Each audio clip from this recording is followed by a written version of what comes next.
Hello दोस्तों, केना छी अहाँ सब? अहाँ सबके स्वागत करै छी एक और नया ब्लॉग में। तो चलू आई के ब्लॉग में अहाँ सबके देखाबऽ जा रहल छी आमलेट बनाबो के एकदम आसान तरीका और देसी तरीका, और अहाँ सबके भाषा में कहिए तो क्विक रेसिपी। तो चलू देखाबै छी। देखियो इम्हर एगो आमलेट बन रहल ये, कते मस्त लाग रहल ये से बताओ अहीं सब। देखियो आ ई जे अखन देखा रहल ये, ई पाउच बनाबो के करछुल छै। ये पाउच बनै छै, वो देखाब अहाँ सबके। तो देखियो प्याज कटा गेलै, आब मिरचाई कटा रहल छी। हमर सबके घर के बगल में छथिन, बहुत सुंदर आमलेट बनाबै छथिन, बहुत आसान तरीका। तो आयल छलियै खाय लेल, तो कहलू अहूँ सबके लेल वीडियो बना लिअ जे अहूँ सब आसानी से बना सकी। तो प्याज के काटि लेब और मिरचाई काटि लेब पतला पतला। ताबत एगो देखियो ई बनि रहल छै, कते मस्त छन्नीदार कहियो और फूलल बनलैए। गिलास में डालि लेब ई पतला पतला काटल प्याज और मिरचाई। ज़्यादा किछु में नहीं लगे छै, बहुत आसान छै। ओहिके बाद वह गिलास में एगो कच्चा अंडा के फोड़ लेब, ठीक छै। अंडा के फोड़ लेब, देखियो पियर पियर निकलल। ओहिके बाद एहिमे हल्का हल्का देखियो एतबी बहुत कम नमक डालि लेब। ओहिके बाद चाट मसाला सब डालि लेब, ठीक। ओहिके बाद बढ़िया से मिला देबै। देखियो एना एना कऽ कऽ एकदम तेजी तेजी में मिला लेब। इम्हर देखियो ई बन कऽ तैयार भऽ गेलै, कते छन्नेदार छै, फूलल छै। एगो अंडा के आमलेट ये, देखियो कते फूलल छै, कते मोटगर बनलै है। लगैया एगो अंडा के आमलेट नहीं ना, ये एगो अंडा के आमलेट छै। एहने ओहो बनत। तो चलू अहाँ सबके देखाबै छी। एहिमे फेर कनिक देखियो कतबी तेल छै, एतबी तेल धऽ लेब। बहुत हेल्दी छै, बहुत आसान तरीका, बहुत हेल्दी। अंडा तऽ हेबे करै छै, फायदेमंद एते होइ छै।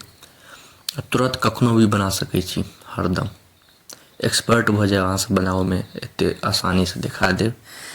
देखियो एक बाद सबके ढारि लेब, और ई जे छै ने, एकरा की कहै छै, पेन कहियो या फिर तब कहियो, जे कहियो। एकरा चारू बगल एना घुमा लेब जे चारू बगल चलि जाए आमलेट की, तो ज़्यादा पैघो बनत। तो देखियो जिम्हर नहीं जायत उम्हर टेढ़ कऽ लेबै तऽ इम्हर आबि जायत। तो चारू बगल फैला लेब, और फैलेला के बाद कनी देर तक रुकबै, एक नंबर बनत। ओहिके बाद फिर उल्टा देबै। ठंडा अखन एलै, ठंडा में खाए में गरम गरम चीज सब बड़ मजा आयत, अब बड़ नीक लगै छै। तऽ अहाँ सब एनाही सब्सक्राइब कऽ के राखू, एहने एहने बढ़िया बढ़िया चीज सब डालैत रहब रोज के रोज। 10:01 में रोज ब्लॉग अहाँ सबके पास पहुँच जायत। तो अहाँ सब सब्सक्राइब कऽ के जरूर राखू। और जे भी एहिमे सामान लागत हम सब डिस्क्रिप्शन में लिख कऽ एक लाइन सो दऽ देब, अहाँ सब आसानी से पढ़ि लेब। और जखन बनाबऽ के रहत अहाँ सब एक नज़र देख लेब, आराम से बनि जायत। एहिमे किछु ज़्यादा लगै नहीं छै, देखबे के लिए प्याज और मिरचाई लगलै, कनिक नून लगलै, कनिक चाट मसाला।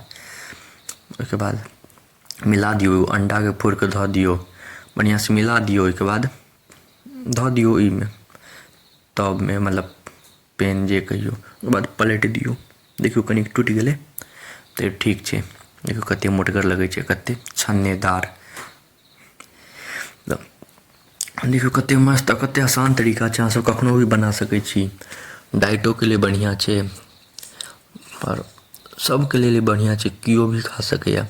बीमारो आदमी, बच्चो, पैघो आदमी, कियो भी बहुत फायदा करै छै। तऽ अहाँ सब जरूर एक बेर घर पर बनायब, कते आसान तरीका छै बनाबऽ के।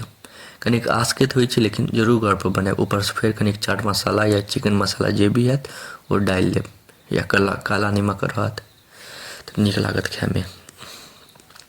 देखियो अब बन कऽ तैयार भऽ गेलै, दूगो बनेलियै, अब आराम से बैस कऽ खेबै। तऽ अहाँ सब बतायब अहाँ सबके केहन लागल। अहाँ सब घर पर एक बेर जरूर ट्राई करब, बहुत हेल्दी छै और बहुत सेहत के लिए बहुत फायदेमंद छै।